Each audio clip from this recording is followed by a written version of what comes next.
আমি ওমরের নামে আল্লাহর কাছে নালিশ করব। কি নালিশ করবে? যে ওমরের আমলে আমি না খেয়ে আছি, আমার সন্তান না খেয়ে আছে।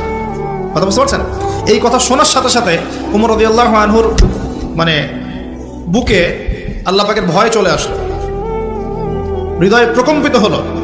প্রকম্পিত হওয়ার পর তিনি নিজে চলে গেলেন মদিনায়, যেটাকে বলি আমরা বাইতুল মাল, মানে রাষ্ট্রীয় সম্পদ যেখানে থাকতো ওটাকে বাইতুল মাল বলা হতো। সেখান থেকে একটা আটার বস্তা নিজের কাঁধে উঠিয়েছেন, উঠিয়ে নিজে পায়ে হেঁটে ওই মহিলার বাসায় যাচ্ছেন।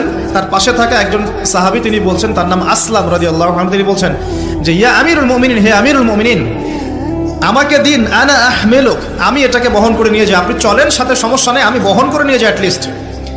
তখন ওমর রাদিয়াল্লাহু আনহু বলছেন, দিলের কান দিয়ে শোনেন কথাগুলো, ওমর রাদিয়াল্লাহু আনহু বলছেন, হাল আনতা তাহমিলু উযরি ইয়াউমাল কিয়ামা, তুমি কি কিয়ামতের মাঠে আমার পাপের বোঝা বহন করবে? সুবহানাল্লাহ, চিন্তা করে দেখেন।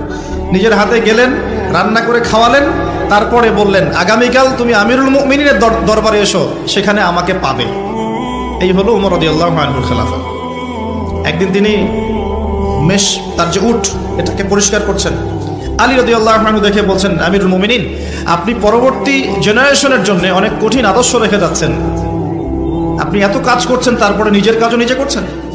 তখন ওমর রাদিয়াল্লাহু আনহু বলছেন, ওয়ালা তালুমুনি ইয়া আবুল হাসান, হে আবুল হাসান, আমাকে এভাবে বিব্রত করো না, কারণ আমি ভয় করি যে আমি যে অর্ধবিশ্ব শাসন করছি, তারপরে আমি ভয় করি যে আমার এই শাসনের আন্ডারে যদি একটা রাখালও না খেয়ে মারা যায়, আমি ভয় করি আল্লাহ এর জন্য আমাকে জবাবদিহি করাবে। আরেকটা বলে শেষ করে দিই, আমর ইবনে আস রাদিয়াল্লাহু আনহু, তিনি একজন গভর্নর, কোথাকার? মিশরের। কার আমলে আছেন? ওমর রাদিয়াল্লাহু আনহুর সময়। তো তার ছেলের নাম হচ্ছে মুহাম্মদ।